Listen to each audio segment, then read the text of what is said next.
Good afternoon, ladies and gentlemen who have joined us on the Dr. Fundi channel via multiple social media platforms, Facebook, YouTube, Twitter, Instagram, and also the Dr. Fundi website. My name is Fundi Lenyati. I'm the host on this Dr. Fundi channel. As you know, since the beginning of August, we have been, running a series that we call The Future is Female. Essentially, the series is about profiling, it's about celebrating some of our female compatriots who have done very, very well, who are doing great things in their chosen professions. So today, we have another interesting show in prospect. We are hosting an old friend of mine, somebody that I've known for 39 years, all right, since 1982, to be exact, when we started, or when she joined us doing Standard 9 at St. John's College in Umtata. That person is Professor Nomandla, Daphne Madala. All right. Nomandla, for those who may not be very familiar with the Nguni language, Nomandla actually translated is, the one who's got power, the powerhouse. And indeed, as you listen to the profile that I'm going to be reading shortly, you will know that that name, Nomandla, or powerhouse, or Womandla, is actually quite, appropriate for her. We normally say when you give a name to a child, sometimes, or most times they follow that name. And indeed, as Nomandla, she is a powerhouse. She certainly has followed her name. Some of us were given names. We didn't go far enough. I was called Fundile, but I haven't gone far enough. According to my guest yesterday, if you haven't gone to PhD level, you are a dropout. So, all right. So a little bit about Professor Madala. She is a specialist physician, or what other people call the internist. She's been a specialist physician since 1996. That is about 25 years ago when she became a specialist physician. She went further and studied and became a nephrologist. That is a super specialty. That is a physician with special interest on matters of kidney disease, kidney function, and all of those kind of things. But she was not done. She went further and studied clinical epidemiology, and she has to tell me why epidemiology. It's a combination that is not very common to find physicians who then go out and do epidemiology. So she'll share the thinking behind her going and studying at the University of London to get another master's qualification in epidemiology. Currently, she is an adjunct professor and head of Department of Internal Medicine at Sefako Makgato University, SMU. I've already told you a little bit about her qualifications, but let me repeat them. She got her MPCHB, that is the undergraduate degree in medicine, at the University of Natal. She was part of the famous class of '89, and she was my classmate there. She got her fellowship. She's a fellow of the College of Physicians. That is, she passed her FCP in 1996. That's just about 7 years after we had qualified as medical doctors in 1989. She also got a Master of Medicine, MMed, from University of Natal in 2002. She also got Master of Science Epidemiology, MSc Epi, from University of London, 2008. 10 years later, in 2018, she got her Doctor of Philosophy, PhD degree from UKZN. Yeah, so those are just the qualifications of our professor, Professor Nomandla Madala. Now, she's serving in a lot of organizations and committees. I can't name all of them, but just to give you a sense of the work that she's doing within, organizations or committees.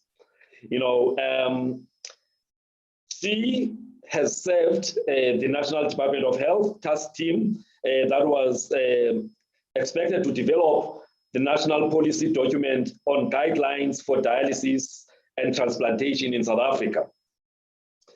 She is a member of the South African, I think, Renal Society, and she was part of the local organizing committee in 2008. She also acted as an executive committee member, South African Renal Society executive committee member between 2006 and 2008. Also, she acted in the executive committee of the International Society of Nephrology for the Africa region. She is obviously the member of the International Society of Nephrology that is globally as a member there. She is a counselor in the College of Physicians of South Africa. She also is a Medicine HOD's committee member since 2016, since she became an HOD at Sefako Mahato University.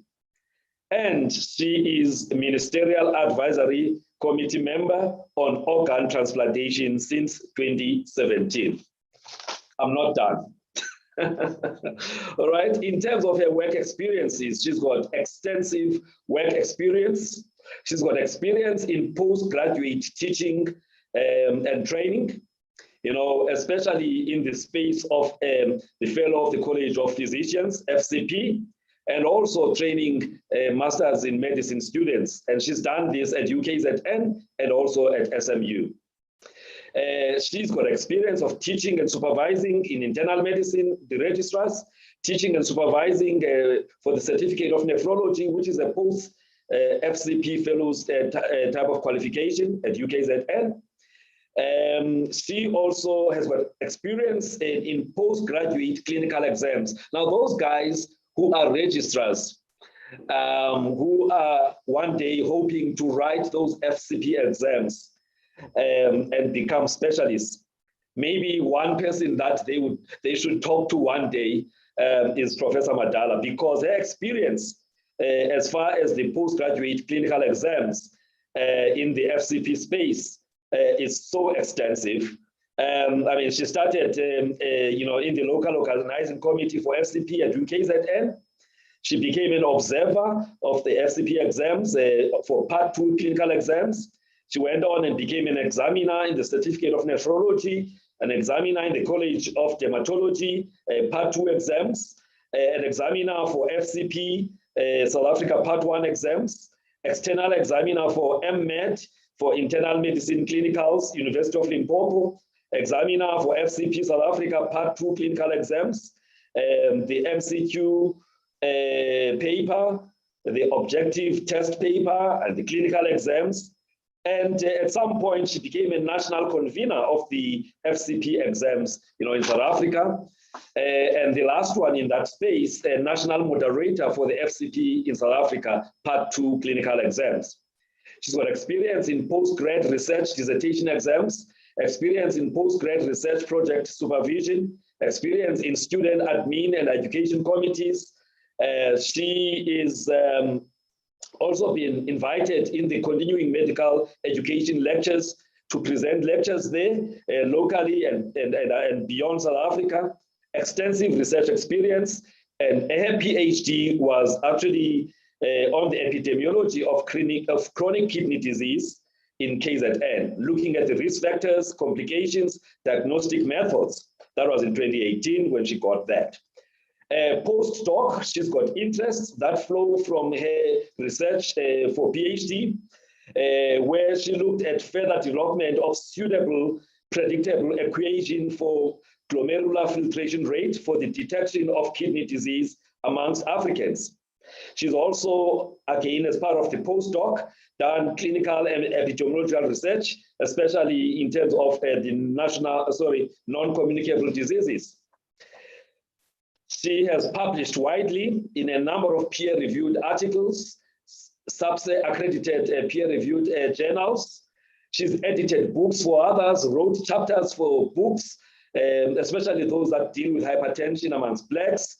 She's presented in numerous international conferences. She's also written to many non-peer-reviewed journal publications. She's a recipient of numerous research grants and other awards. She has reviewed numerous journal manuscripts, abstracts, protocols, and other papers for international, national, and local journals. So yeah, Professor Madala, welcome to the Dr. Fundi channel. Please unmute yourself. I told you, BBT. Yes, Thank you. yes. Thanks a lot for that introduction, Fundi. Yes. And I'm going to refer to you as Fundi and not Dr. Fundi today. Yeah, no, it's better because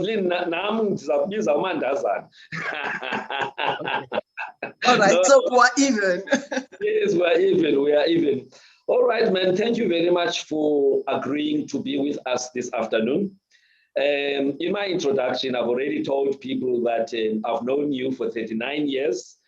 We were classmates, in high school for Standard 9 and Standard 10, and we went on to do medicine together at the University of Natal. We qualified the same year in 1989, and we went back to Mthatha to do our internship.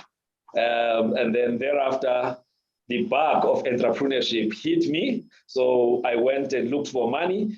And when your bug of academia hit you and you went back to the university to study further.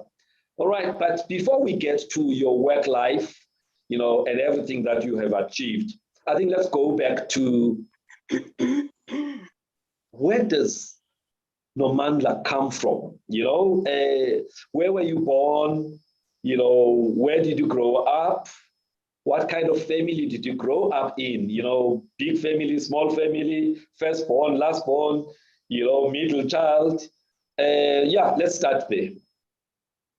Okay, thank you. Before I start, what you left out is that you sat behind me in class. Your desk was directly behind me. Yes, at St. John. I wanted the osmosis to help me, from your brains to my brains, just a close proximity to you. Yeah, okay. No, thank you, Fundile. I am the eldest of 3 children. I have a sister that's 2 years younger than me and a brother 2 years younger than that. I was actually born in Manzini, Swaziland.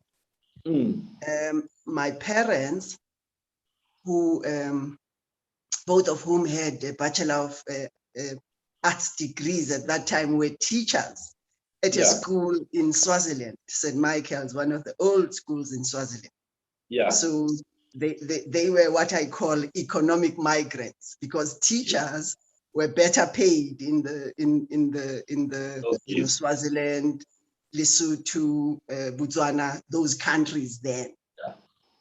So that's how I got to be born in Swaziland. Okay. When I was about 4, we then moved to Maritzburg. Okay. Yeah. All right. So you are the firstborn. There's 2 younger siblings, one a girl and one, I'll say a boy, but he obviously is old now. I can't call him a boy. So you've got a younger sister and a younger brother. You were born in Swaziland, in Manzini. Now I understand, because when I put a post that I'll be interviewing you today, somebody said they can't miss this interview. And they actually used your clan name. And I want to be sure if indeed I didn't get it wrong. Is it Dongalama Vuso and all of that? Is that your clan name? Yes, yes. Of everything that I know about you, the clan name is one thing that I didn't know about you. Is it? Yeah, Yes. no, singo chabalala, omshengu, Mm. swalala, Eh, donga lamavuso nje babe, just like they've just said. Now, beautiful. that's a different story, because my great-grandfather moved from Swaziland in 1869 and settled in the Eastern Cape. Yeah. So that's a different story altogether. Beautiful. So yeah, so I think my father probably wanted to go and find his roots there when he went to Swaziland. Yes. So both your mom and dad were Bachelor of Arts, graduates as teachers, but obviously, your parents, they studied further. Your dad, Umtoli, for those people who don't know, her dad was one of the first judges in the Constitutional Court of South Africa in 1994, right? And clearly he had studied further than the Bachelor of Arts. Yeah, yeah. So their move from Swaziland was actually because my mother is, the driver of development in my family, and behind my dad actually motivated him that they can't live on teachers' salaries forever, Yeah. and they needed to better their chances in life. And I mean, she's the more ambitious one in any event. So Yeah. their move from Swaziland was so that he could go back to school. And he enrolled at the University of Natal, then in Maritzburg, as a full-time student studying law, whilst Mama was working full-time as a nurse initially, and then back to teaching. And then whilst during that time raising us, and then studying law herself at the same time. So that was what motivated that move. Yeah. Yeah, wow, that's nice. And anyway, we will talk about this a little later, that your mom is one of those people who, like you said, the driver behind the success of her husband. But she quietly, played that role, yet she was actually, the brains behind those kind of decisions, and she never had any issues about that. Yeah. All right. Anyway, you've already said your mom was the driver, or still is the driver in terms of development in your family, and your dad benefited from that. But when we look at your family, what would be the kind of values or principles that were instilled in you guys that have become, the compass that have helped you to navigate life to date? Yeah, so as I said, I mean, education and the love of learning, the love of education is probably one of the main things. Even, I mean, my mother is 82 now, but she's still, constantly learning something new, asking me. And yeah, so I think that is probably something, and I love learning. I just don't have a full stop. I have so many interests, and I'm always chasing the new interest, trying to learn about something new. I would say also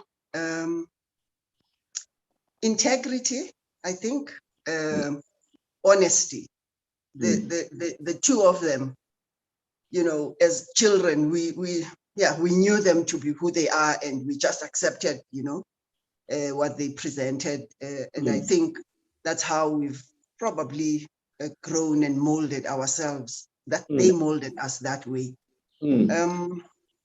I think also hard work.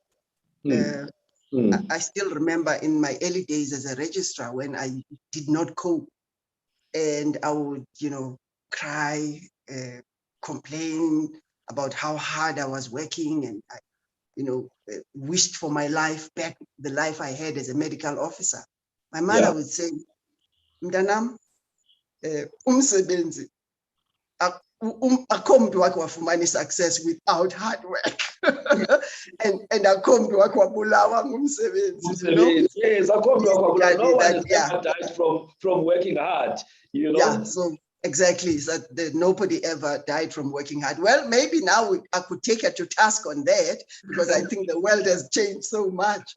But yeah, that was her philosophy, that you will not get any success. You're not going to get, the world that you dream of without hard work. Yes, and then some of us who are busy on social media, you come across some of these quotes, and one of those is only in the dictionary does work come before success. All right. Sorry, no. Only in the dictionary does success come before work. Success come before work, yes. Yes, So in real life, work comes before success. So I fully agree with your mom, that there are very few people who have got sustainable success that did not come through hard work. All right. So hard work, integrity, love for education. What else would you credit your parents for?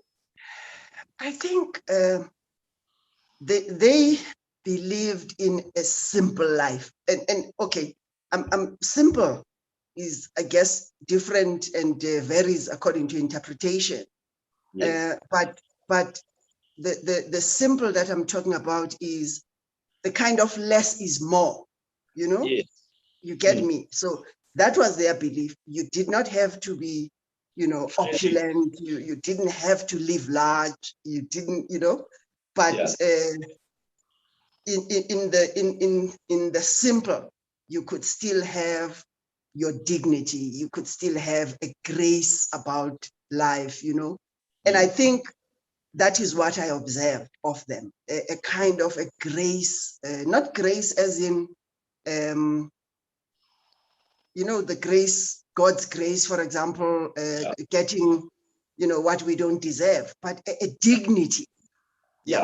Kind of a dignity around them and about them, a kind of a presence that was noticeable, even though they were always understated in their intentions. All right. So and humility, perhaps humility maybe being the last one. Yeah, especially from my father, which I think he himself took it from his own dad. I know Omtoli was always the guy who, despite the many achievements and successes that he had, but when you meet with him, he wouldn't make you feel like, you are nothing. Yet he had achieved so much, so I agree with you there. All right, so as a firstborn child, there's a stereotype about firstborn children. So were you the typical protective, idealistic, kind of person who wants to make sure that you follow all the rules that your mom and dad gave you, and you sort of punish the siblings, the younger siblings that came after you, if they dared to stray from that which the family said, should not be done, or should be done rather? Firstly, because my mother had all her kids within a space of about 42 months, I didn't really have the luxury of, being too old, Yeah.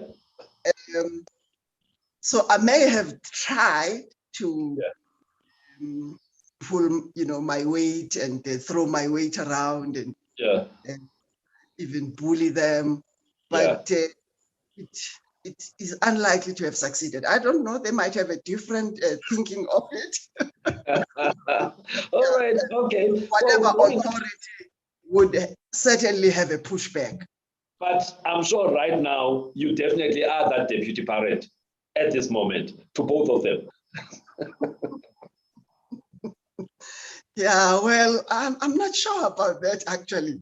I think I lean more on them than they do on me. Okay, all right. No, that's unusual. That's unusual, but I understand, because they are also very assertive people in their own rights, and very strong character. The strong characters, and they don't need anyone to help them navigate life, because they got the compass, and it's a matter of just waiting for them to do the right thing. Okay, growing up then in that family, both of them were into law, that is your mom and dad. What did you want to be growing when you grow up? What profession was in your mind in those early days, growing up? I think medicine, there was never a doubt. Probably influence from my mother. I can't quite recall when it started and where the interest came from. But she herself liked medicine. I mean, she had trained as a nurse before she went into teaching. And I think there was a time in her own upbringing where she wanted to do medicine, but circumstances did not allow her. She lost her dad when she was only 3. So her widowed mom had, to leave them and go back into teaching. And obviously that meant that they are unlikely to be able to fund her education. And she wasn't able to get into medicine. So there was an unfulfilled dream that she had, to actually study towards being a medical doctor. Circumstances did not allow her. But then that deferred dream had to come through her offspring. Yeah, I think so. Okay, all right. So you've always wanted to be a doctor from those early days, and I'm gonna skip junior, and get to secondary schooling, where I met you. All right. You did your standard 8 at St. James, which is a Catholic school in Tsofimvaba, right? Tsofimvaba is that small town where Chrisani comes from. There's a very good school there that was run by Roman Catholic nuns called St. James. So you did your standard 8, or what we call grade 10 nowadays. And but then you decided to change and come to St. John's College for standard 9, or what we now call grade 11. Why did you change? Yeah, when I went to St. James, they did say they didn't have maths and science for matric, and they were hoping a teacher would then come. So we only did maths and science in standard 8, and then there wasn't any for matric, which was a total no-no for somebody wanting to go into medicine. Yeah. So myself and my very close friend that Pumla Kovas then, and now she's Mrs. Mahuma now. Yes. We then opted to go to St. John's. Beautiful. And why St. John's? Actually, I don't even think I chose St. John's. It was chosen for me by my parents. I didn't want to be at home because I had wanted the boarding school life and I had experienced it for a year. So we went around the country quite a bit. We went to Inanda Seminary. We went to Marian Hill, just outside Durban. We even went to Epworth College in Maritzburg. At that time, it was just starting to open. The white schools were just starting to open up. So we went around quite a bit. And but you settled on St. John's? Because there were conditions for me being accepted at all those other places, conditions that were not acceptable to me. Like you go back and repeat a year. So exactly, yeah. So I had no option but to go back home. All right, and so you joined us in standard 9, grade 11. And up until then, at least I can boast that, no one beat me at St. John's in standard 8 or grade 10. And you guys came, yourself and Pumla, and June exams of standard 9. You showed us flames. So you came and taught us, you and and Pumla, and then there was also a new boy, who also, unfortunately, he passed on a few years after we qualified. May his soul rest in peace. But the 3 of you just came and showed us flames, but you were in the lead. I think one of the things growing up, I was so shy. I still am, but I was extremely shy. And the only weapon I had was, my performance in class. Yeah. And I think I used that to compensate for for all the other deficiencies. Yeah, so what you lacked socially, you compensated in class. You let the books do the talking. Yeah, I think and I think it worked for me because it allowed some part of me to actually own myself and feel confident when I actually had just self-doubt throughout. And those days, when you were put in grade 8, you just put in any class. It's not grade 8, standard 8, which is grade 10.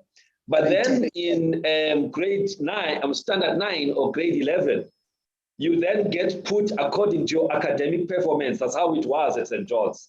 So you guys came in and we were in standard 9A. 9A now is the cream of the crop. So you came and went straight to the cream of the, to the cream of the guys who were doing standard 9. And yes, like I've said, you showed us flames. And you maintained that, December, you got, when we had the prize giving later in the year, I mean, you topped us, and then again in standard 10, which is grade 12, June exams, you did the same, yeah, it was a struggle to catch up with you, man.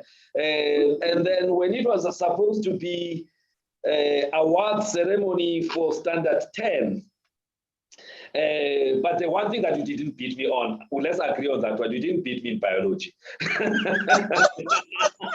You beat me in other things, but biology, it's always been my baby. So when we had those aborted award ceremonies in standard 10, because we didn't like the way the school was governed by the new principal, we did not get our awards. And I mean, those days, our trial exam, was a good practice for the final exam. And most schools around there would look for our examination papers, that is for the trial exams. Because if somebody does well with those question papers, they are surely going to do well in the final exams. But anyway, let's not spend too much time. But one thing I thought I needed to just, bring up was the fact that when we were in standard 9, there was Bongani Mayosi, a class ahead of us, who was doing standard 10. And already, I mean, he was in 9A and then he was in 10A. So when we were in 9A, he was in 10A. And he was doing things there. Do you remember anything about Bongani and his brilliance, at school level? Yes, yeah, as you say, they were a class ahead of us. St. John's had, it had a pedigree because it had been a top performing school for decades prior to us joining. So there was something about striving for excellence if you were a student at St. John's. And I think that's the environment we got into, a competition that was healthy, that, made you do your best, basically. And I think Bongani, there was a group of them, if you remember. Bongani, Halikangule, Adi Kwelemtini, Lungile Mondi. There was about 6 or 7 of them that we looked up to, that were real. I mean, you looked up to them because they were so, firstly, the way they carried themselves around, they were pre-university, literally, and very intelligent. And I think during that time, they also started the newspaper. The Fortnightly Chat. Forget the name of the newspaper. It was called the Fortnightly Chat. Yes, the Fortnightly Chat, exactly. And they would do the interviews. And so, I mean, that organization and drive to bring everybody up started right from then. Well, let me not say started, because I don't know how he was prior to that, but what we saw in later life was a reflection of exactly what he did. Because he was the first editor of the newspaper. Yes, yes. Beautiful. Yeah. All right, fine. We got to standard 10, grade 12. And, like I said, I mean, we got very, very good results, because if you were number one at St. John's, you most probably were going to be number one for the, whole homeland of Transkei. And indeed, you in your year topped the Transkei exams, and Bongani the year before topped the exams, in the whole of the homeland. And so admission to do medicine at Natal was really a given, for the top 10 of people from St. John's. There were about 7 of us who actually got admitted to Natal. Other guys, I think they went to other universities. I know of Umvelile, Dr. Gwede, Dr. Love, he went to Medunsa, and Pumla Kobas as well went to Medunsa. I can't remember the other person to make up that top 10 from St. John's. Yes, right? Yeah, no, correction, actually wasn't the top. I think Daluko Lodoyi was the top in Transkei. You must have been number 2 then. I can't remember. But anyway, yes, yeah, let's leave that, because you see, this is long time ago, so the memory around some of those things is not so fresh. But anyway, the transition to university, and maybe why Natal? I mean, there was an option of Wits, there was an option of Medunsa, there was an option of Natal. Why Natal for you? Actually applied to all of them. I think the issue with Wits and UCT is that you needed to do a pre-med. So medicine, instead of 6 years, was going to be 7 years. Yeah. So that eliminated both of them immediately. Medunsa, I can't quite remember, but I had a preference for Durban anyway. Yeah. So so probably when Durban took me, then it was a done deal. And like you are saying, there were 7 of us, and for us to go and block there was also one of those things, that you just carried your friends from matric into university, which made the transition into university actually manageable. And we did not really experience that much because we had been friends in matric. So Dr. Love and Pumla Kobas went to Medunsa, and myself, there were 4 of us, we were quartet, and then me and you, we went to Natal. All right, so I'm not going to focus much about what happened in Natal. Safe to say, I mean, we were able to do and finish our medicine, within 6 years. But what would be your highlights? Remember, we were doing the dissection together in second year. We were in the same group.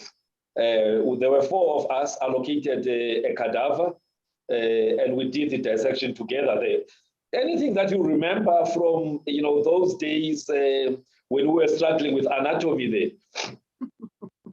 Actually, I recently, in one of my tutorials with the final year students, one was trying to explain something, and then mentioning Sisutu in the process of explaining. And I was reminded about how we used to talk Xhosa in the dissecting hall, studying anatomy in Xhosa about Lenev, Yenza, and how the lecturer then, Professor Bejak, would get irritated with us and would come stand there. You can't study anatomy in vernacular.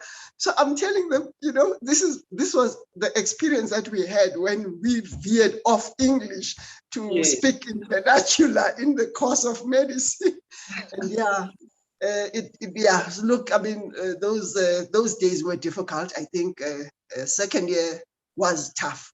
Although anatomy was enjoyable, physiology was very difficult. But by the grace of God, we passed, and And those early days in the dissecting hall, where you spend 15 minutes trying to wash your hands, you know, because before you can go to the, you know, to the canteen. And yet, towards the end of the year, you hardly spend a minute washing your hands.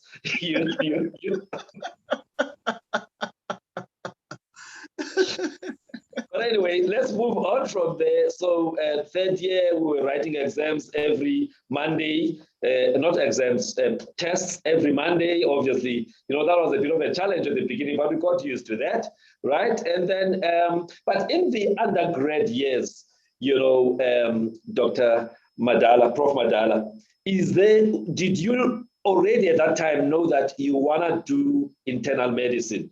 You know, or you actually enjoyed quite a number of disciplines, and you were one of those people who was not sure when you qualified which of the disciplines you would actually come back and specialize in.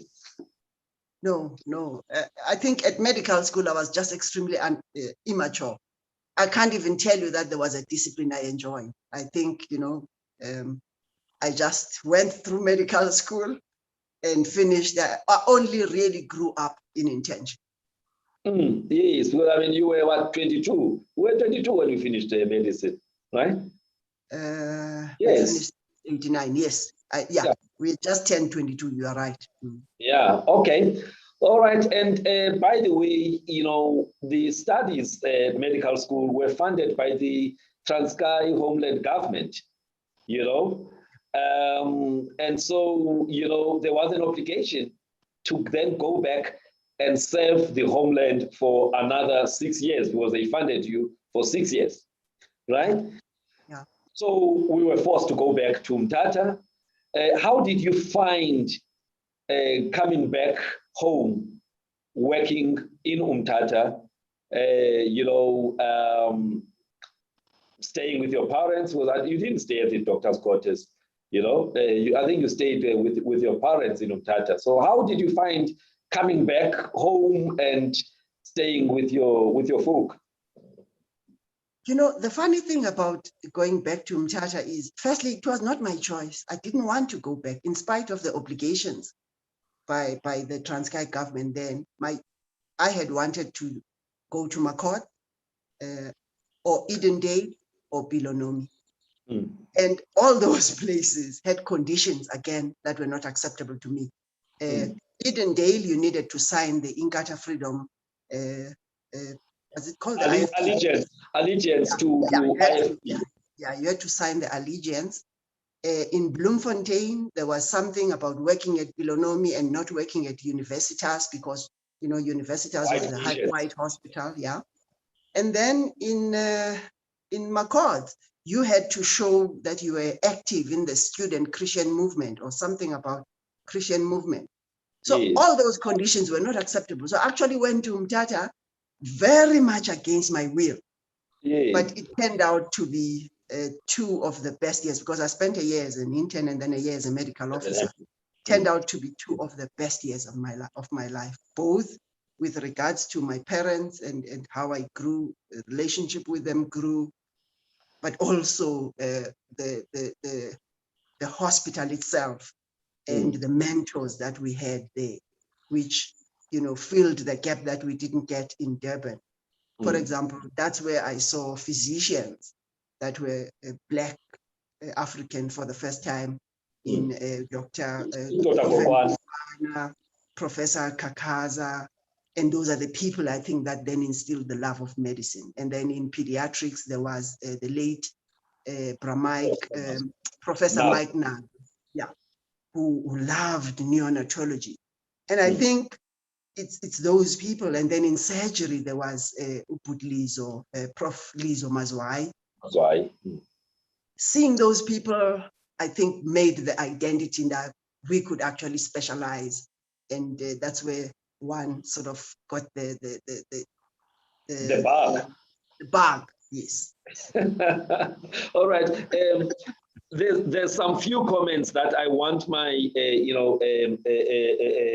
team member to actually read before we proceed, because there's quite a number of people who are actually following our conversation. So I'm going to ask Nwabisa to read a few of those. You can catch your breath in the meantime. Okay, thank you.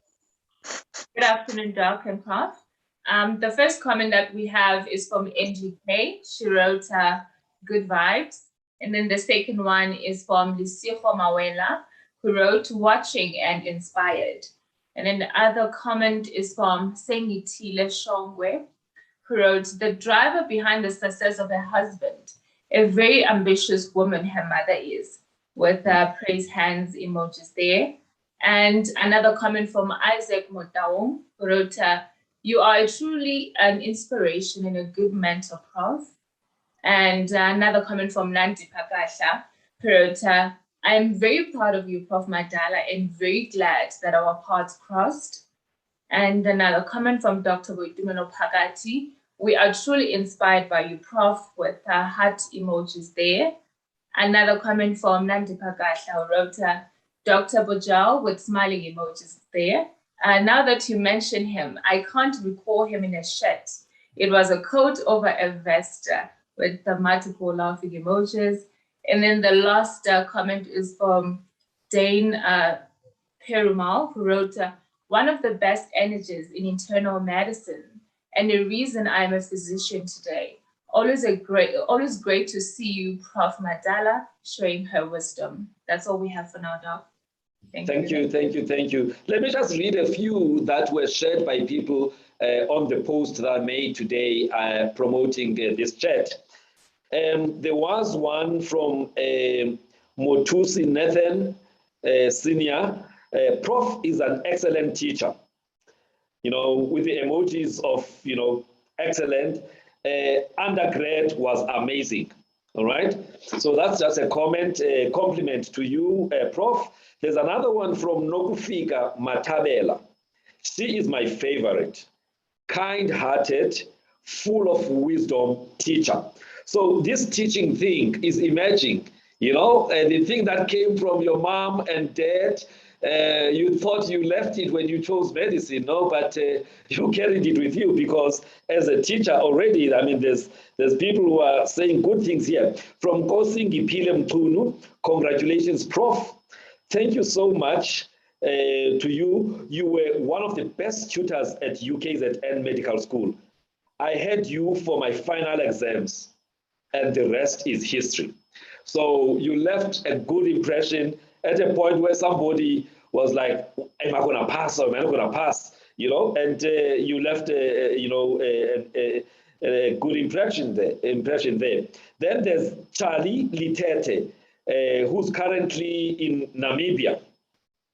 He says, I will tune in from across Orange River. Prof. Madala mentored us at the University of Natal. All right. Then there was also a message that came from, Dr. Boitumelo Pagati, who said she can't wait, and her comment has already been read. And then Nomsa Mpabama is the one who said, looking forward to listening to Tongala Lukama Vuso Kangwan. All right, so yeah, there's just some of the comments that came through even before we started this conversation. So yeah, let's move quickly now to you going back to Natal to do internal medicine after you were inspired by by Dr. Kokwana, by Prof. Kakaza. You decided you're going back to Natal. Those days, the head of department was Professor YK Sidat, right? Yeah, YK Sidat. It was Professor YK Sidat, a world expert on matters of hypertension and diabetes, with a lot of research that he had done around the hypertension and diabetes amongst immigrant Indians. That is, let me put it this way, the Indian population in South Africa, comparing it to the Indian population in India, and him finding that the prevalence of both of those conditions was much higher in the South African Indians compared to the Indians from India, and many other things that he did. I mean, he's a guy that we really look up to. But anyway, so you decided to go and join his department. Just tell us a little bit about how did you find working under Professor Y.K. Sidat? Yeah, believe it or not, I didn't actually work with him directly. I never worked in his unit. My friend, who you know very well, Mpohomo, is the one who was allocated to D ward, Prof. Y.K. Sidat's ward. Yeah. So one, just experienced Prof as he ran the department. Yeah. And I mean, I think internal medicine in Durban at that time, I don't know about other departments, but really was a top class department. The love of excellence and striving for excellence at that time. The guy was feared. That I remember. That much I remember. But somehow, he was a bit of a dictator, yeah. but somehow, I think that discipline that he had and he instilled was necessary for that time. And I think it made a lot of people, including, a lot of people modeled themselves against, the kind of conduct that he used to have. I actually think with us, because when I started, Mpho Khomo, who is now a prof right now in UP. When we started, we obviously we'd been friends at undergraduate, and when we started, Chimbi Mativa was writing the final. Yeah, the late Prof. Chimbi Mativa was cardiologist head at UP. She was writing a final. So when we started in January, she was writing a finals in March. And I think she had already broken that barrier and opened the doors and shattered that glass ceiling, certainly for me as a Black woman. And so I think, and YK was quite fond of her. So I think in that way, we sort of got soft because Chimbi had already been there before us. Yeah. And we didn't really have Prof. We got, once you got close to him, you actually found that he was fun on some level, actually. And just you mentioned Chimbi there, almost during our days, we never used to graduate when we get to, get that MPCHP degree, because we didn't want to give glory to the University of Natal. Yet during the 6 years, they actually treated us as second-class citizens. We were staying in a colored area because due to Group Areas Act, we could not stay in the main campus. So you just got your MPCHP certificate and that was it, no graduation. So most of us would, sort of going back and study, so that you can get an opportunity to graduate. Right? So, I'm raising this story because Chimbi Mativa is the one who actually kept me when I went and did, my MPharm Med. So I've got fond memories of her. May her soul rest in peace. And, I was very, very proud of her. And it was sad, when she passed on, but, sometimes God's plans, we don't understand. But anyway, so how was your registrarship period there? You starting with Mpho Khomo, and you guys spending your 4 years there, very competitive environment, rotations in Wentworth Hospital, RK Khan, King Edward. There was no Albert Luthuli at the time. Yeah. Look, I think, and I always tell my registrars this, that it took me almost 2 years, 18 months, just to settle in and accept that I'm here. Prior to that, I was always resigning. That's just how difficult I found it. But having Mpho as a friend and a study partner helped a great deal. So he helped me, supported me, and I think we had a group. There was a fair number of guys that came from, a few from Zimbabwe and a few from Ghana, who we all started together. So we formed a family which carried each other over the 4-year period. But I don't think there is anything that one can liken to qualifying the FCP, because I mean, it's such a wonderful feeling, and you honestly are on top of the world when you get that because that qualification. that qualification, and it hasn't changed much over the years. So I must say, I admire my registrars, and every time that they are able to maybe do it a little bit better than us, actually, with probably more balanced lives than we had at that time. Okay. 1996, you got your FCP. That's 25 years ago. And then you obviously stayed over. You continued there at was it Kingerwatch? You continued there. Right. Now, but you said just getting that FCP was like big thing, because you worked so hard for that 4 years. Right. Now, what I want to find out, a number of people, they do the FCP and also do the MEd, but they normally get the FCP before they get the MEd. Any particular reason? Because you also did the same. You got your MEd afterwards. Obviously, there's a research component with the MEd. Okay, so at that time, you could register in South Africa as a specialist just with the FCP. Or if you went the MEd route, so you did the clinical 4-year training of the MEd and did a research report at the end, you could register as a specialist.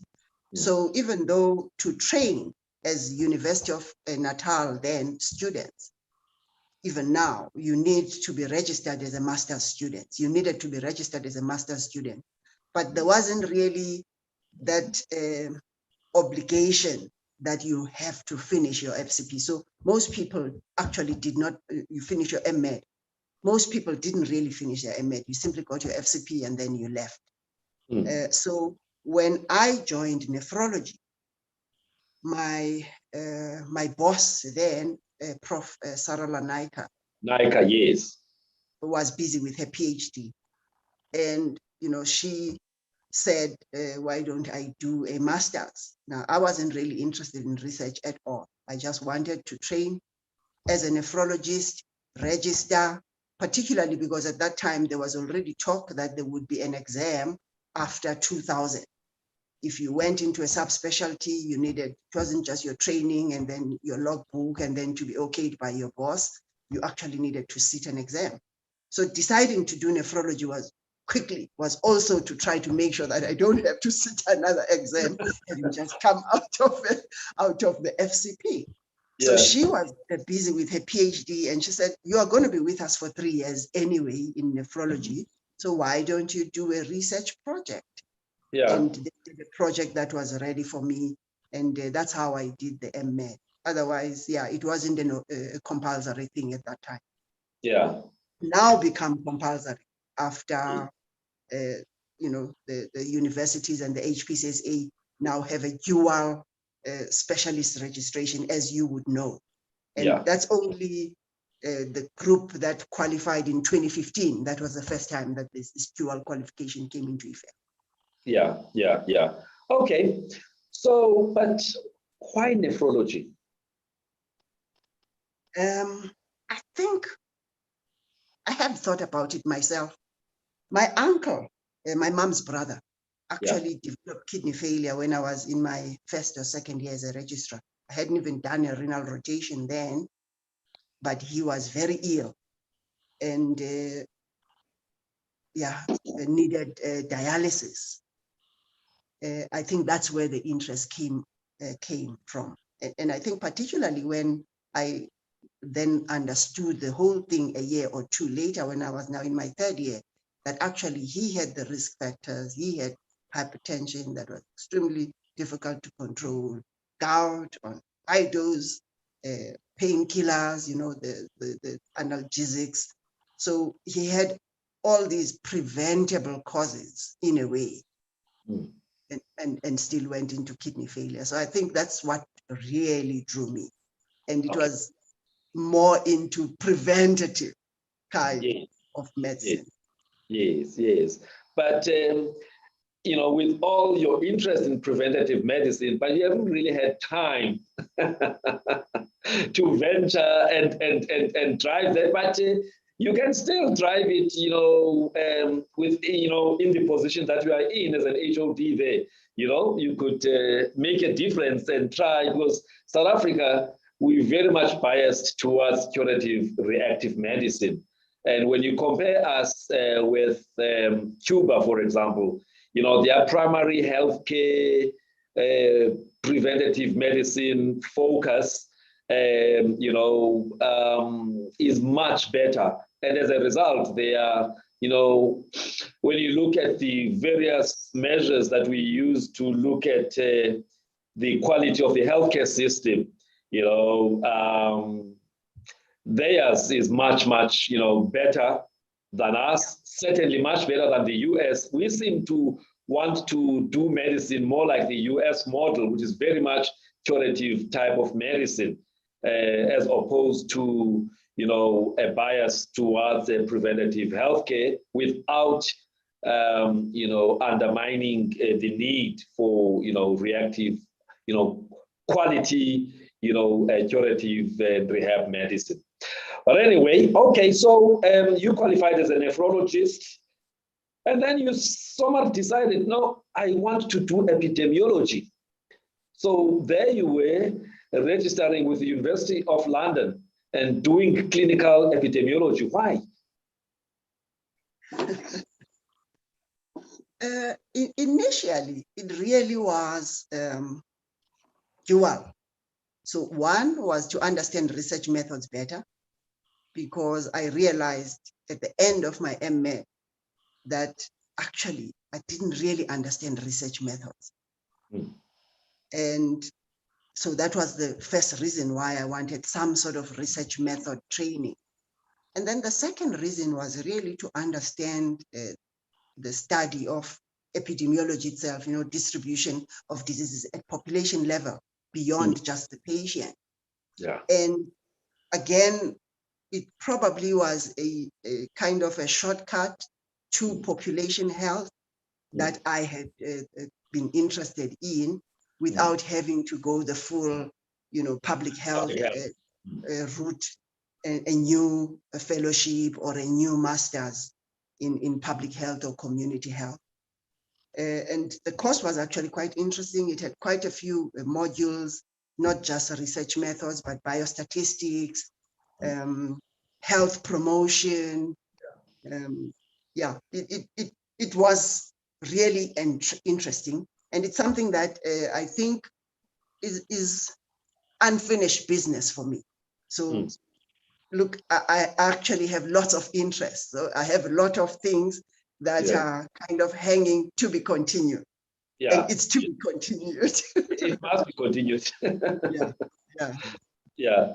All right. So you did that, and then at least it helped you to understand the basics of biostatistics, research methodologies. You know, there's that thing, you know, there's mixed methods thingy.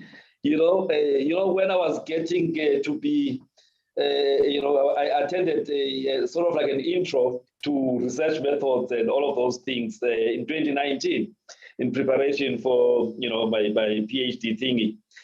Hey, yeah, you know, whenever I attended those things and those p-values and this and that, yeah, no, when I got out of there, my head was just full. And remember, it's just 2 days and they're cramping all of these things, you know, on somebody who hasn't been behind the desk for quite some time, you know, that is studying. So yeah, I respect you for that. So at least I now know who I can go to help me with those. All right.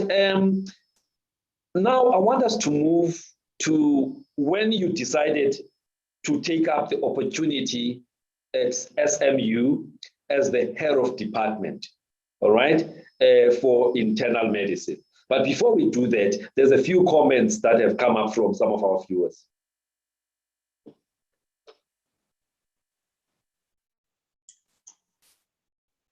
Okay, Doc, so one of the comments we have now is from NGK, who wrote, "We are here for all the meat, Prof. We are inspired." And another comment from Nozi Pozulu, who wrote, "Thanks, Prof, for your calmness during undergrad and insight during tutorials and being an inspiration to us medical students." Then another comment from Jabulani Madonsela, who wrote, "Highly motivated, Prof Madala."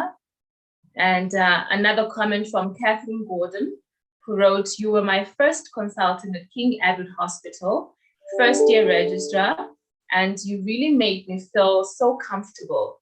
Thank you for teaching us so patiently, Prof." And another comment from Tiniko Kosa, who wrote, "Inspiring interview. I remember her as a registrar in my final year at medical school. I've always liked her calm demeanor." And the last comment from Tapelo Mpato, who wrote, "I'm inspired and feel privileged to be under your current mentorship." Yes, that's all we have for now. All right. So yeah, basically everyone is so happy to have crossed paths with you. Please unmute to have crossed paths with you, Prof. Madala. But before we get to the SMU space, you know, as I was reading your intro, you know, for the people, it seems like you know every aspect of the exams and the curriculum for people who are doing FCP. You know, you were a convener of a local organizing thing at KZN, you were an observer, you were an examiner, you know, first part, second part, and at some point, you know, you became a national moderator. So if there are registrars who are watching this conversation today, you know, what tips do you have for a registrar that is, or somebody who's contemplating, you know, doing the registrarship for FCP, you know, or somebody who is like you, contemplating dropping off, you know, from the program because things are tough? Just, you know, how do you normally do your intro, you know, for your new intake of registrars? You know, what is it that you tell them, you know, so that they can stay the course in spite of whatever challenges that they may have? You know, one of the things I think in internal medicine, we are fortunate in that our discipline is still very much clinical. So it's you and the patient and your books. And our expertise really comes from seeing patients over and over, the repetition and reading around the patient. So all the technology is good and nice to have, but I think we are still fortunate in that you can actually hone your craft even in the least resourced institution in this, at least in this country. Yeah. So I think it's just to have that confidence that actually already we have the material in, you know, people that come to see us and trust their health with us, and we must want to be experts. And how you become an expert really is to do something over and over and over and over again. So it looks big and it looks voluminous, but it all adds up. So you're not going to be an expert on year one. You find that you're a little bit better in year two, and it builds up like that. So when you look back in your third year, fourth year, you actually can tell that, okay, I used to joke with my registrars right now and say, when I was going for this exam and scared, obviously, because naturally you're going to get scared, I would say to myself, looking back at where I was in year one and what I've accumulated over the years, if I did not make it and I left without being a specialist, I actually would be a very good medical officer, and that would be sufficient, So I think it's so accumulative, and at the end of it, you actually do feel that you have accumulated so much knowledge in this discipline, and you can treat anybody from anywhere in the world, even if you don't know what's wrong with them. You have developed such mind maps, and you have all these algorithms that eventually you'll get to the investigations that you need to do for this particular person to get to the answer of what their problem is. So it's the persistence and putting in the hours. I think that really is the key. You're talking about putting in the hours. I think one of the guests I had about it, I think yesterday or last week, I can't remember. But I quoted a book by Malcolm Gladwell called Outliers. All right. It's one of those, good books for people to have.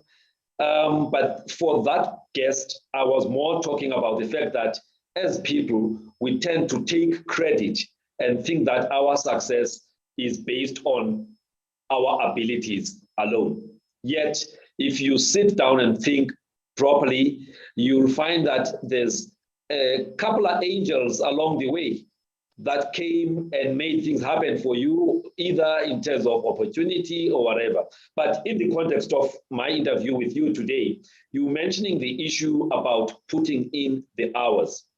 I think in one of the chapters of that book, it talks about 10,000 hours. To be a world beater, to be an expert in anything, you must put in the hours. And it talks about whether you want to be the best tennis player, best whatever, you need to put in the hours. And it talks about the 10,000 hour philosophy, which, the Williams sisters in tennis, they put in more than 10,000 hours to be world beaters. Lewis Hamilton, as a Formula One race driver, he put in the hours, So the message you are giving to your regis, that they need to put in the hours, repetition, then you build up expertise and you become a world beater. I cannot agree with you more, when it comes to that. Now, I'm just going to talk about something that is also maybe an issue which on this channel, we facilitated discussions on during the month of May and June. We had a series of 3 webinars, something called academic bullying. And the trigger to that was because there's a lot of reports that are coming through of people who, during their reg years, they really had a hard time, not about the work specifically, the content, but the way they were treated by their superiors. And the big thing that normally points at consultants, the recently qualified consultants, how they made life very hard, for the regis, sometimes even the MOs, and during the ward rounds, the humiliation that sometimes takes place. You've got the prof there, you've got the consultant, much more senior, junior consultant, you've got the regis, 4th year, 3rd year, just started, the MO, the intern, that whole hierarchy. And sometimes, people get humiliated during those ward rounds. And in some situations, people don't get to be put to certain rotations that would have benefited them in terms of experience, you know, or some people even claim that when they go for their fellowship exams, you know, if somebody had had a tiff with a particular professor and that professor has got a friend, you know, amongst the examiners, things can be tough. So I just want to hear your take, you know, firstly, as a Reg, did you experience any form of academic, you know, bullying or workplace bullying? You know, that's the first question. The second question is, now that you are the head of a department and you are obviously overall in charge of the quality of the training and the environment that is created for people to learn, what are you doing differently to the spaces that you were in before, whether you did experience bullying or not? Yeah, so look, it's a very a tough challenge, and I'm grateful that, for example, a channel like yours is actually putting this to the fore, because I think it just is unfair that some people with potential could actually have their potential cut short, and some, you know, might not even be able to get to achieve what they set to achieve in a space that is supposed to be for thinkers, and it's supposed to allow people to grow in whatever they are capable of growing. I have to admit, to me, it is like other ills in society. I mean, just academic bullying is just as much as, I mean, this is August, we're talking Women's Month, it's just like abuse Of women. And unless we do something structurally, firstly to expose it, but also to put in the necessary, to know what the factors that bring it up are, and then put in the necessary preventative factors. Remember, an abuser is often someone who has abused themselves. So I want to believe that a bully, even in the academic space, will be somebody who experienced such bullying themselves. So unless we first understand those things, and part of it, I think, is certainly in medicine, is the fact that we don't, our course is just so focused on the course itself, the clinical expertise and the development. The course actually doesn't grow you as a person. So suddenly you've become this expert, and, you know, either whether you're a doctor, a GP, or a specialist or whatever, and then immediately you are expected to then somehow magically develop these other skills that you need to function in society outside of just seeing your patient. And I think unless we take that seriously and start bringing the soft skills, we're not going to turn it around. So the emotional intelligence, the interpersonal relationship management, the you know, because else, exactly, because other degrees, somehow there will be a course in something that's not quite law. You'll have to do some psychology. Exactly, yeah. So I think that is what we need to do. We haven't actively been doing that yet, but over the last maybe two and a half years, okay, last year was mainly COVID, we were lucky enough, certainly in our department, to get a grant and some funding. And we're able to bring in Victor Tlhaganyana, who you know very well, who is in that leadership, clinical development, leadership space, and started some sort of courses with us.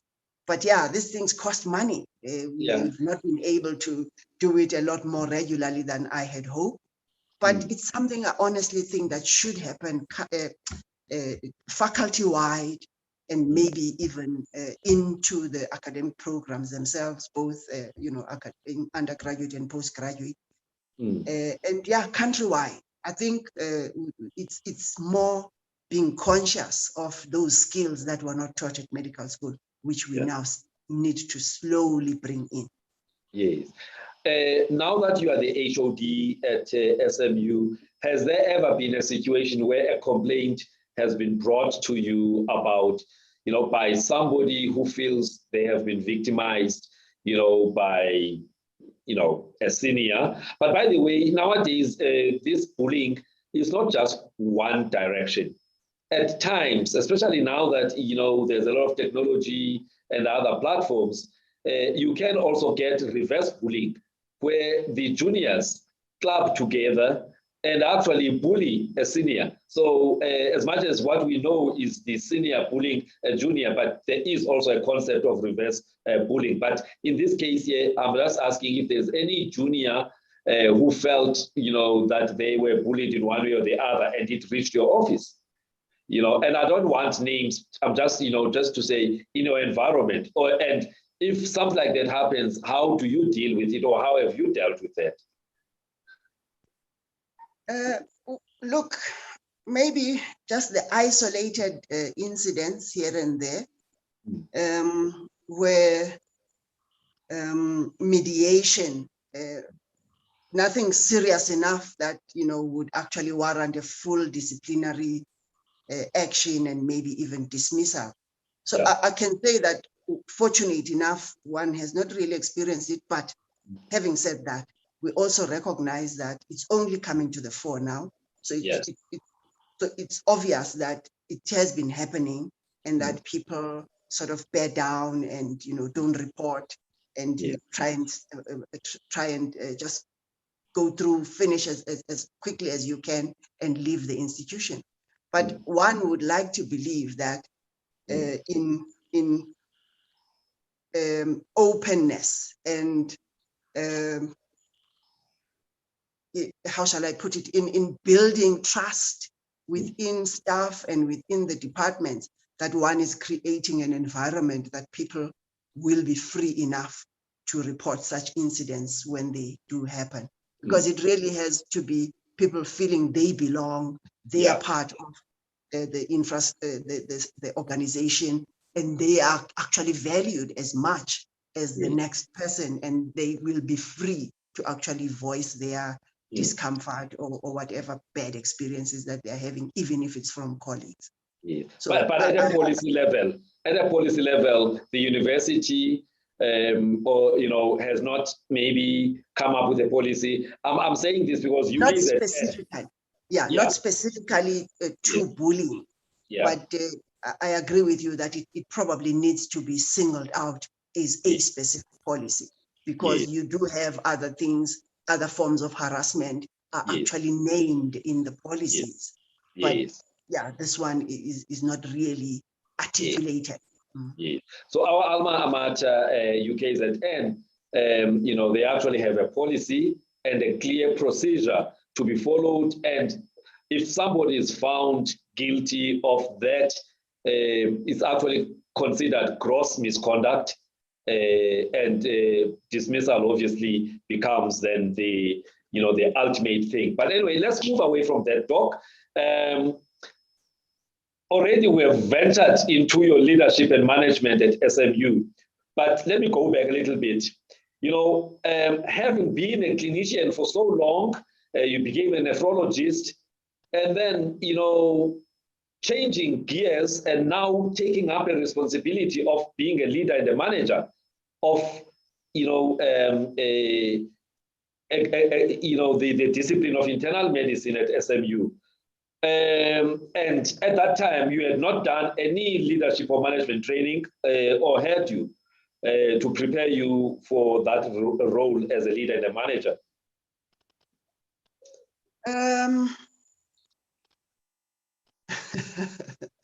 I had been fortunate enough way back in 2009 to attend a leadership workshop. It was run over a year.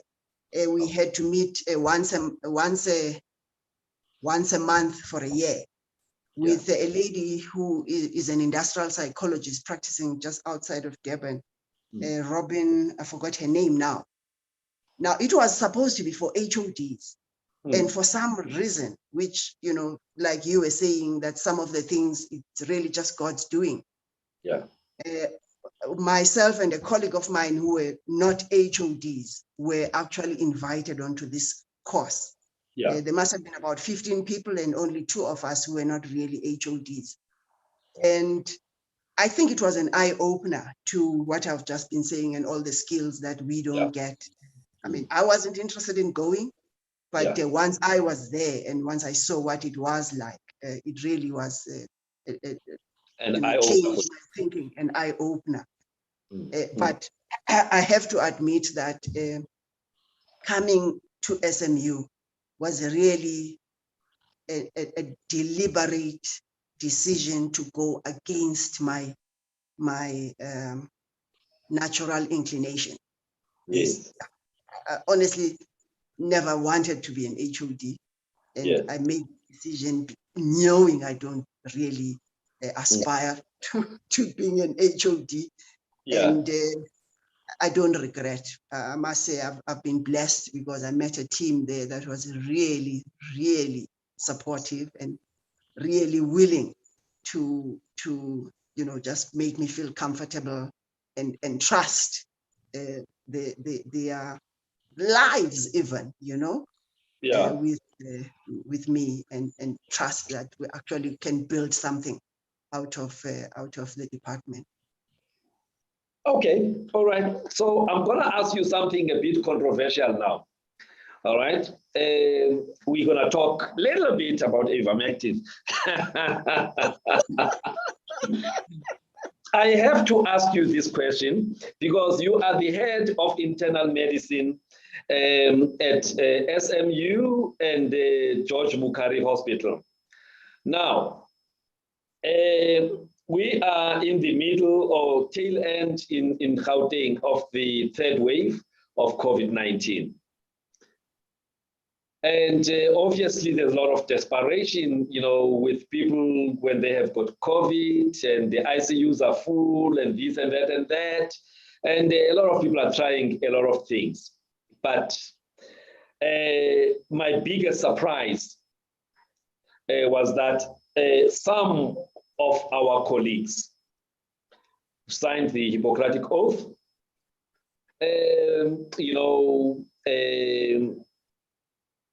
and let me be specific, not about the name of a person, but within your hospital, there are people who have got treatment regimens that include ivermectin to treat those patients who are admitted with COVID-19.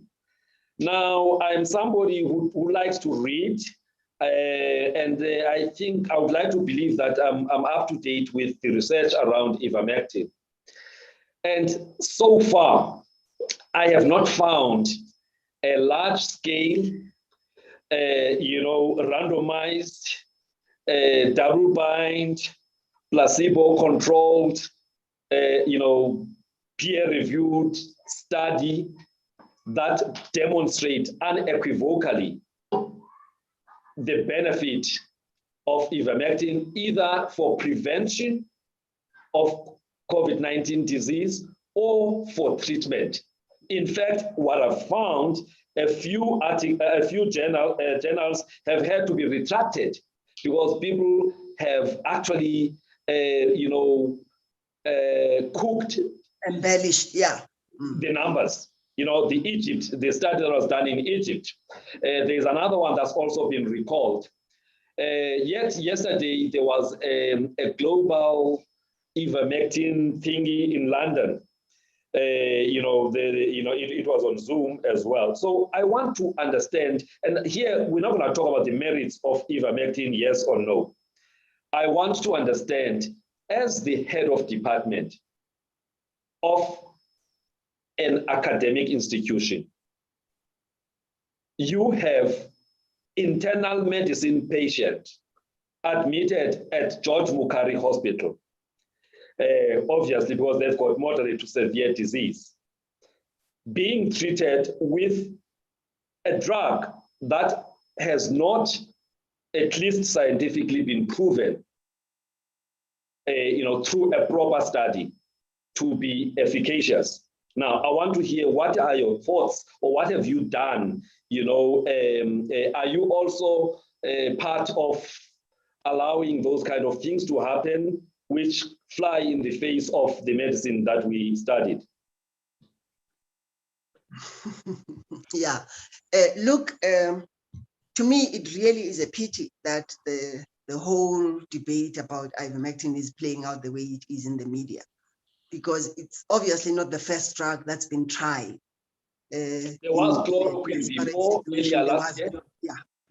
there was chloroquine before, but this one somehow has captured, the media attention the way it has, which to me is just, a shame, really, because it's polarizing and even pitting colleagues against each other, whereas we are in a space where difference is actually allowed and it's part of how we work.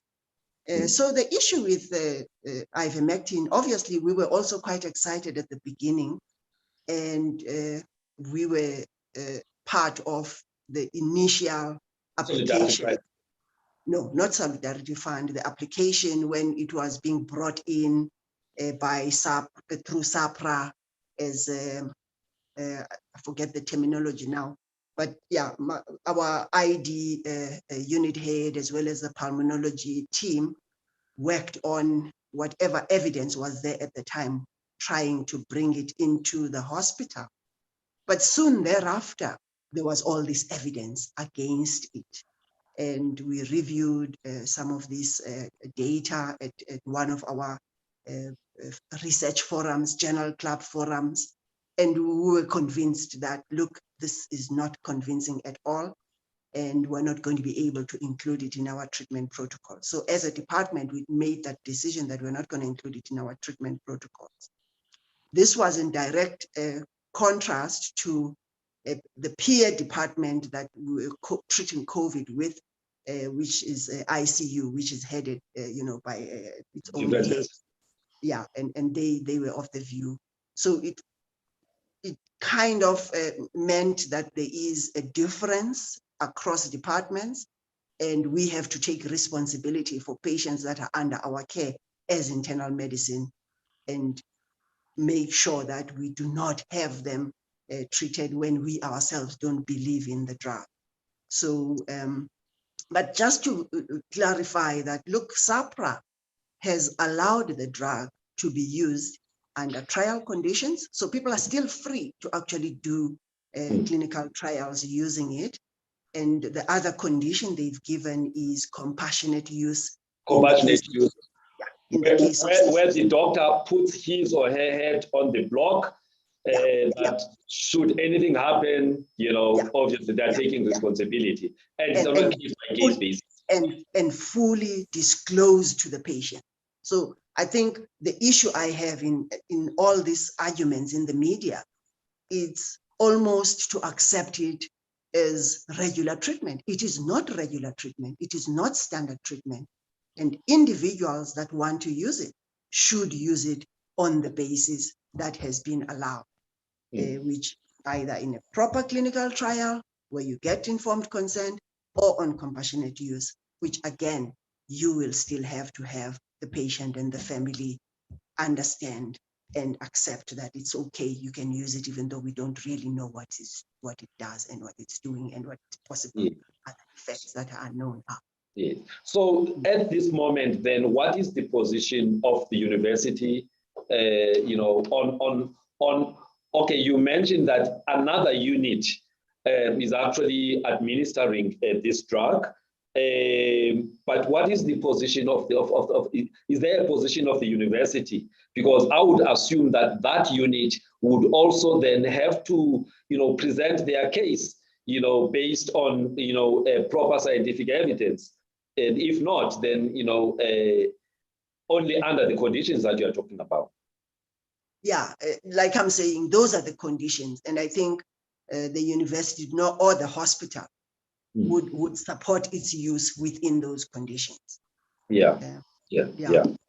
Okay. All right. Let's leave this one. There's two comments that have come in. And let me ask Nwabisa to read those 2 comments. Okay, Doc. So the first comment is from Doreen Noah, who wrote, "Great to see Prof. Madala sharing her wisdom. Brilliant, Mandazana." And another comment from NGK, who wrote, "Very true." So she agrees. The last comment is from Peacemaker Ngomezulu, who wrote, "Wow, graced with wisdom, Prof. Thank you for sharing the amazing information." That's all we have, Doc. Thank you. All right. All right. So we've passed now the milestone story. I just wanted to hear your position, and you've put your position very clear, and I'm happy about your answer. Now, as a leader, leadership, it's a difficult thing. Other people say you are born a leader. Other people say you actually grow into leadership. What's your view about leadership? Are you born a leader or you acquire it, with some training and life experiences and stuff? I never considered myself a leader at all prior to coming into this position.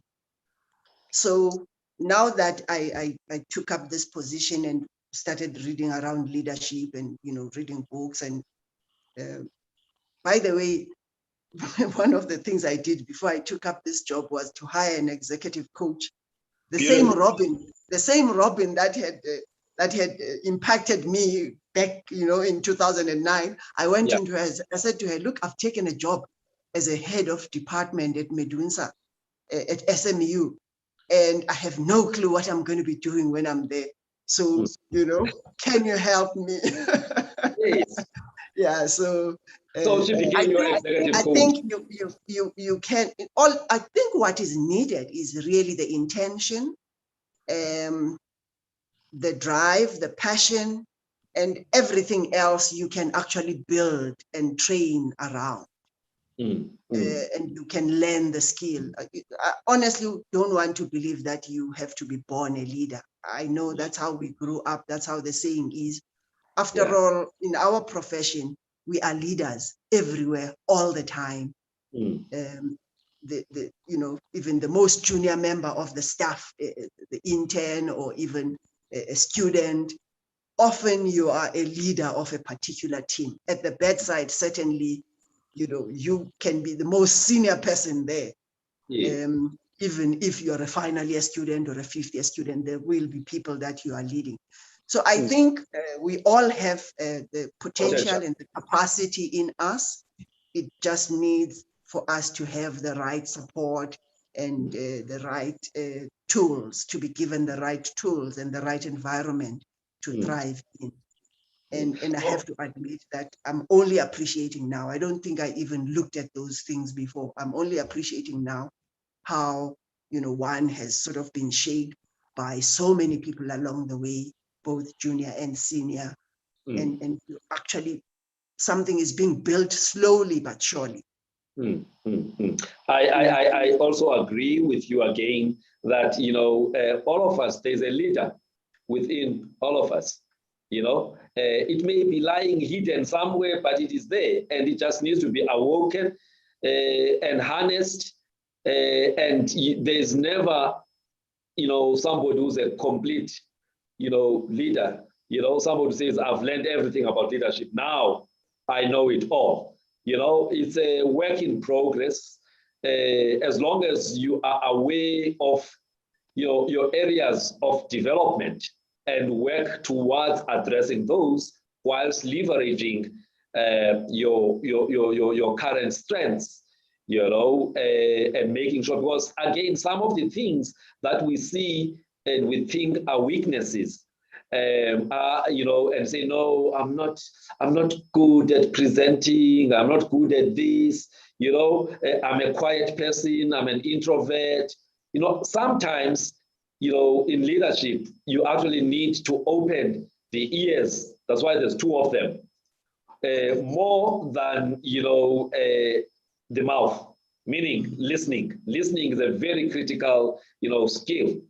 And so some of what we think are weaknesses are actually strengths, and you can leverage those again to bring your own brand, of leadership. So how often do you meet with Robin? No, I haven't met her in a long time because I haven't gone back to Durban. But yeah, she helped me a lot in that first year. And I think I only went back in the second year once. Yes, well, there's virtual meetings nowadays, so you can do that. But I think as a leader, it's important to have mentors. It's important to have, coaches, a coach or coaches for different aspects of the areas that you think need harnessing, because no one is a complete leader. It's even Mandela himself, whilst he excelled in some areas of his political leadership, but there were areas of his life that were actually not so great, and so basically we all have to acknowledge our shortcomings and be able, to work on addressing those. And it's not an overnight thing, it's a journey, and so as a woman in charge, Black woman in charge of SMU internal medicine department, what would you say to other women leaders within the medical profession? Those who are aspiring for leadership positions, they have done very well clinically to accumulate the knowledge and the skills. They want to take the next step to leadership and management. What words do you have based on your experience? Now you've been there for about 5 years, as the HOD.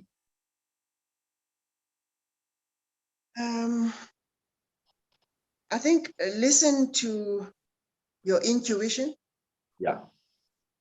That is something I personally wasn't very good at doing because my mind is a lot stronger and it argues. But once you learn to lean into, that wise you. Quiet counsel. That quiet counsel. Yeah, Holy Spirit. There's many names for that quiet counsel. So I think listen to your intuition. Yeah, I think I just lost my trend of thought. I'm sorry about that. No, don't worry. I've just lost my trend. I was just saying, what tips would you give to those who aspire into leadership, within the space? Yeah. Yeah, and I think we put too much pressure on ourselves. Maybe, I'm certain I'm talking for other women too. We put too much pressure on ourselves to get it right, to be perfect, I can't even be using the term perfect because there is no such thing as perfect. And yet everything is actually a chance to learn. Every single thing you do not know, there's somebody else that knows it, that has done it, and will be willing to share their wisdom with you. It's just for us to recognize and remember that you don't have to have it all. And indeed, some of them, you will be so unsure of yourself, but there's always, some you don't even ask them, but they sort of just carry you along the way. And where you are able to recognize that this is a skill you want, you're looking for, and there will be somebody when you actually do ask. Like the saying goes, you knock and not all the doors will be closed. Certainly one of them will be open, and that might be the one that will actually be the one that you need for that next step. That is what I would say. Yeah. So we've gone beyond our usual time, so we have to wrap up. Me and you, we can talk until tomorrow, but the one last thing I want to hear from you, there will come a time where you have to say, I'm now retiring. I've done my job to humanity. What would you want to be remembered for? As Nomandla Madala, who came to this earth for a purpose, and who at some point, like all of us, we will check out, you know, and we need to be able to sleep well, knowing that I achieved what I came to do here. Yeah. Okay, so that's a very tough one for me. I have not applied my mind to it at all. I guess my grandmother lived until the age of 100. She was 4 months short of 101. So Yeah. at my age now, I'm not looking to kick the bucket very soon. Okay. Yeah. Yeah. But there's something interesting you shared with me yesterday, though, around this issue, the Indian entrepreneur and the answer that he gave. Yeah, yeah. Actually, that's what I was just about to say, that I was watching this entrepreneur. It's just that I forget his name. And when he was asked, he has done very well. A young guy who's done very well in the area of banking in India. And when he was asked that question, he said he lives for today. He lives to make an impact now. And he really is not thinking about, you know, someday when he dies. Yeah. Which I kind of liked, but I must say, I think for me, and it comes from the fact that I've been this shy person, self-doubt most of the time, which I still have even now. And I think it's just my personality that I will never really be free of. But I think if people are inspired enough to experience that self-confidence, to explore their potential, and live their potential as a result of having it come into contact with me, I think that will really be that will really be something that I think if we can get the space people of this world in our field that say they were inspired to pursue their dream to go into space and whatever other medicine, that would be something that I think I would rest with. Beautiful, beautiful. Professor Nomandla Madala, my friends from long time ago, it's been a pleasure to host you. I said yesterday, I dragged you kicking and screaming. I heard that.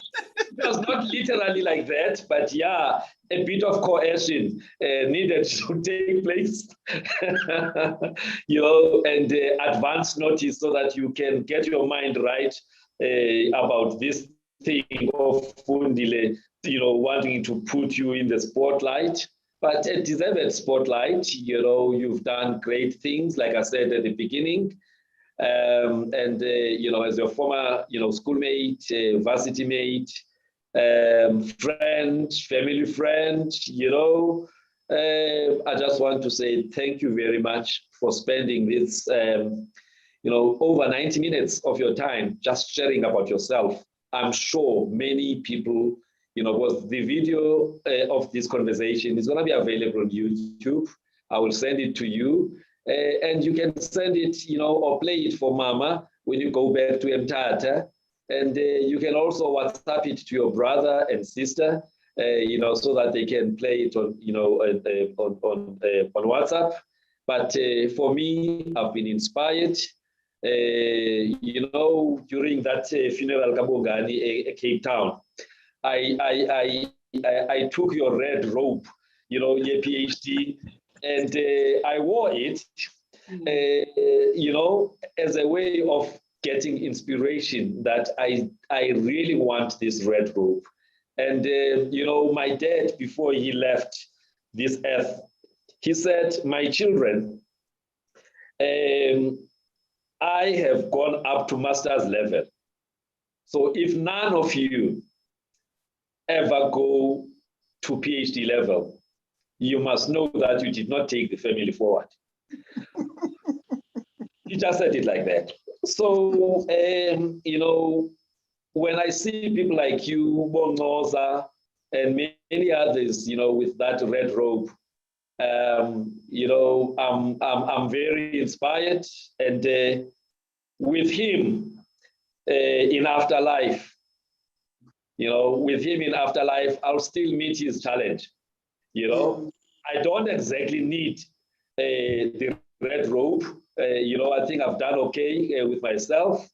But just to meet his challenge, even though he's on the other side, I will not rest until I have it. And when I do have it, I will come and tell you that, that day when you gave me that one at Bongani's funeral in Cape Town, that just, gave me the energy, to go and do this thing. And indeed, I will do it. So thank you very much for inspiring us. I'm definitely inspired to move forward and keep doing the good work. And don't change. Anyway, you can't change after so long. Your humility in success has been one of your strengths. And just continue doing good and pay it forward by, continuing to groom the undergrad students, the postgrad students, you are definitely doing very well. And thank you very much for joining us. And also to all the people who joined this conversation. I know it took a bit longer than normal, and it's a Sunday, which is a family day. But thank you very much for logging in. There was just so much that we needed to cover. Somebody who has been a specialist physician for 25 years and playing the roles that she has played, it's not always easy to shrink that into just 1 hour or even 90 minutes.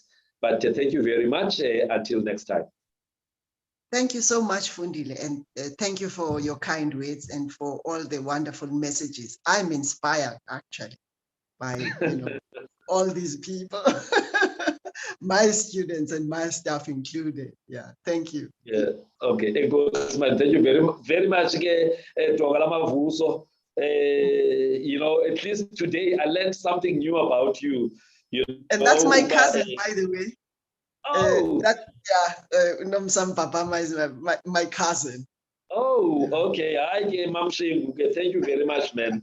We really enjoyed hosting you and continue doing great work. Thank you. Thanks.